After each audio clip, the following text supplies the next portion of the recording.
लखनऊ में IGRS portal के माध्यम से जन शिकायतों के निस्तारण की प्रक्रिया में तेजी आई है। मुख्यमंत्री योगी आदित्यनाथ की मॉनिटरिंग के चलते शिकायतों का समयबद्ध निस्तारण हो रहा है।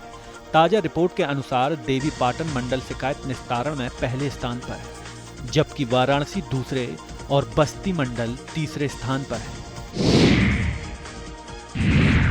दिल्ली से उत्तर प्रदेश बीजेपी के नए अध्यक्ष को लेकर अहम खबर सामने आई है। सूत्रों के मुताबिक नए प्रदेश अध्यक्ष के चयन में अभी देरी होगी और इसके लिए कुछ और समय प्रतीक्षा करनी पड़ेगी। पार्टी के राष्ट्रीय अध्यक्ष की घोषणा के बाद ही प्रदेश अध्यक्ष के नाम पर निर्णय लिया जाएगा। उत्तर प्रदेश सरकार में मंत्री ओम प्रकाश राजभर ने सुप्रीम कोर्ट द्वारा चुनाव आयोग को बिहार में मतदाता सूची के विशेष गहन पुनरीक्षण अभ्यास की अनुमति देने पर कहा। अदालत, सरकार और विपक्ष अपना काम कर रहे हैं। विपक्ष की भूमिका है कि वह सरकार के कामों को बेहतर बनाने का सुझाव दे, उनके कामों पर हमेशा निगरानी रखे। लेकिन विपक्ष हमेशा विरोध की राजनीति पर उतर आया है और विरोध की ही बात करता है। लखनऊ में केंद्रीय नारकोटिक्स ब्यूरो ने सरैया क्षेत्र में बड़ी कार्रवाई करते हुए एक कार से 43 किलोग्राम गांजा बरामद किया। टीम ने चेकिंग के दौरान यह गांजा कार में छिपाकर रखा हुआ पाया।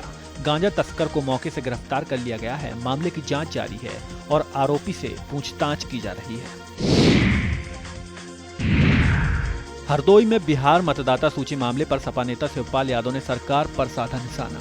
कहा, यह झूठ बोलने वाली सरकार है, उन्हें न्यायालय पर पूरा भरोसा है। इस मामले में न्याय जरूर मिलेगा। मुख्यमंत्री पुष्कर सिंह धामी के निर्देश पर उत्तराखंड पुलिस ने शुरू किया ऑपरेशन कालनेमी। शुक्रवार को एक बड़ी कार्रवाई करते हुए 25 ढोंगी बाबाओं को गिरफ्तार किया गया। इनमें एक बांग्लादेशी नागरिक भी शामिल है जो बाबा का भेष धरकर लोगों को ठगने का काम कर रहा था। भारत के ऑपरेशन सिंदूर पर राष्ट्रीय सुरक्षा सलाहकार अजीत डोभाल ने दी प्रतिक्रिया। IIT मद्रास के एक कार्यक्रम में ऑपरेशन की आलोचना करने वालों को दिया करारा जवाब। कहा, ऑपरेशन सिंदूर के दौरान भारत को किसी तरह का नुकसान नहीं हुआ। अगर कोई दावा करता है कि देश को नुकसान हुआ तो उसकी तस्वीर दिखाए। कैबिनेट मंत्री संजय निषाद ने धर्मांतरण के मुद्दे पर विपक्ष को घेरा। कहा, जब वे सरकार में थे तब उन्होंने कोई कार्रवाई नहीं की। धर्मांतरण कराने वालों को कड़ी सजा दी जानी चाहिए। संजय निषाद ने कहा कि मायावती को चौपाल से कोई राजनीतिक लाभ नहीं होने वाला। कांग्रेस प्रदेश अध्यक्ष अजय राय ने कांवड़ रूट पर नेम प्लेट विवाद को लेकर दिया बयान। कहा, यह हिंदू और मुस्लिम को बांटने की कोशिश। अजय राय ने आरोप लगाया कि सरकार इस मुद्दे पर सियासी फायदा उठाना चाहती है। बलरामपुर में धर्म परिवर्तन मामले के आरोपी जमालुद्दीन उर्फ छांगुर के खिलाफ कार्रवाई शुरू हो गई है। छांगुर की प्रॉपर्टी में CJM कोर्ट के बाबू राजेश की पत्नी की हिस्सेदारी सामने आने पर राजेश को अभिलेखागार भेज दिया गया है। विभागीय जांच भी शुरू हो गई है। छांगुर ने पुणे की 16 करोड़ की जमीन के सौदे में राजेश की पत्नी को हिस्सेदार बनाया था। ATS टीम ने छांगुर के घर की जांच की है।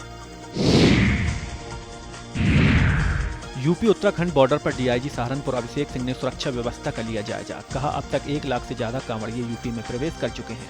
कांवड़ मार्ग पर हजारों कैमरों से निगरानी हो रही है। यूपी और उत्तराखंड पुलिस CCTV स्ट्रीमिंग साझा कर रही है। सोशल मीडिया निगरानी के लिए कंट्रोल रूम बनाया गया है। कांवड़ यात्रा के दौरान दुकानों के नेम प्लेट के मुद्दे पर केंद्रीय मंत्री जयंत चौधरी ने कहा, किसी को असुरक्षित महसूस नहीं होना चाहिए। किसी के साथ कोई बदतमीजी नहीं होनी चाहिए। कानून व्यवस्था कायम है, सब बराबर हैं। किसी भी त्योहार में सभी को आजादी है। कुछ संगठनों द्वारा होटलों में जांच करना अनुचित है। सुप्रीम कोर्ट ने उस याचिका पर सुनवाई करने से इनकार कर दिया जिसमें मांग की गई थी कि कांवड़ यात्रा समाप्त होने तक फिल्म उदयपुर फाइल्स को रिलीज न किया जाए। इस याचिका पर विचार करने से इनकार करते हुए न्यायालय की एक अवकाश बेंच ने कहा कि दिल्ली उच्च न्यायालय पहले ही फिल्म को रिलीज करने पर रोक लगा चुका है। दिल्ली में बीजेपी अध्यक्ष JP नड्डा ने टी राजा सिंह का इस्तीफा मंजूर कर लिया है। टी राजा सिंह ने हाल ही में पार्टी से अपना इस्तीफा सौंपा था, जिसे औपचारिक रूप से स्वीकार कर लिया गया है। बरेली में 86 साल की बुजुर्ग विधवा महिला को बिजली विभाग ने भेजा 47,765 रुपए का नोटिस। विभाग ने महिला पर कटिया डालकर बिजली चोरी करने का लगाया आरोप। घटना 25 अप्रैल से 25 जुलाई 2024 के बीच की बताई जा रही है। पीड़िता ने जिलाधिकारी से शिकायत की है। लोधेश्वर महादेव मंदिर में पुजारी के पुत्रों पर लगा दलित युवक से अभद्रता व मारपीट का आरोप। पीड़ित शैलेंद्र गौतम ने आरोप लगाया कि शिवलिंग पर जल चढ़ाते ही अखिल तिवारी और शुभम तिवारी ने उसकी पिटाई की। वहीं मंदिर की पुजारी ने सभी आरोपों से इनकार किया। मुरादाबाद में मंत्री असीम अरोड़ा से बच्चों ने छात्रावास में काम ठीक से न होने की शिकायत की। शिकायत मिलने के बाद मंत्री ने वर्चुअल निरीक्षण किया और अनियमितताएं पाए जाने पर छात्रावास अधीक्षक को निलंबित कर दिया। असीम अरोड़ा ने स्पष्ट कहा कि भ्रष्टाचार बिल्कुल बर्दाश्त नहीं किया जाएगा और दोषियों पर कठोर कार्रवाई की जाएगी। कांग्रेस अध्यक्ष अजय राय ने कहा, यह सरकार हम पर कई मुकदमे लगा रही है। यह सब इसलिए क्योंकि आज हम सड़कों पर उतरकर सरकार की नींद खोलने का काम कर रहे हैं। आज से सावन का महीना शुरू हुआ और पूरे शहर में गड्ढे हैं। कल मैं एक कांवड़िया शिविर में गया, लेकिन वहां बिजली की व्यवस्था भी नहीं थी। पंजाब सरकार में मंत्री हरपाल सिंह चीमा ने कहा, केंद्र सरकार और हरियाणा सरकार चाहती है कि भाखड़ा ब्यास बांध की सुरक्षा के लिए केंद्रीय औद्योगिक सुरक्षा बल को तैनात किया जाए, लेकिन पिछले 70 साल से पंजाब की पुलिस उसकी सुरक्षा कर रही है। कांग्रेस पार्टी की सरकार के साथ मिलकर भाजपा की केंद्र सरकार ने यह साजिश रची थी। कांवड़ यात्रा पर बोले मुख्यमंत्री पुष्कर सिंह धामी। बोले, यह यात्रा बहुत महत्वपूर्ण है। यात्रा बहुत भव्य और ऐतिहासिक होगी।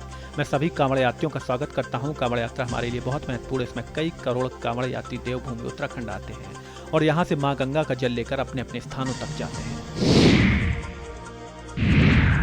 कांग्रेस सांसद लोकसभा नेता प्रतिपक्ष राहुल गांधी के बयान पर कांग्रेस नेता हरीश रावत ने कहा, सुप्रीम कोर्ट ने बहुत महत्वपूर्ण टिप्पणी की है कि पुनरीक्षण इस समय क्या जरूरत है और बिहार क्यों। यदि इस तरह का कोई गहन अभियान चलाना है तो पूरे देश भर में चलाना।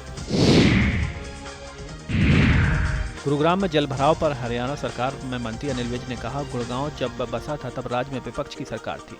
जब भी कोई शहर बसता है तो नालियों सड़कों की प्लानिंग उसी समय करनी होती है। बसे हुए शहर में नालियां नहीं खोदी जा सकती।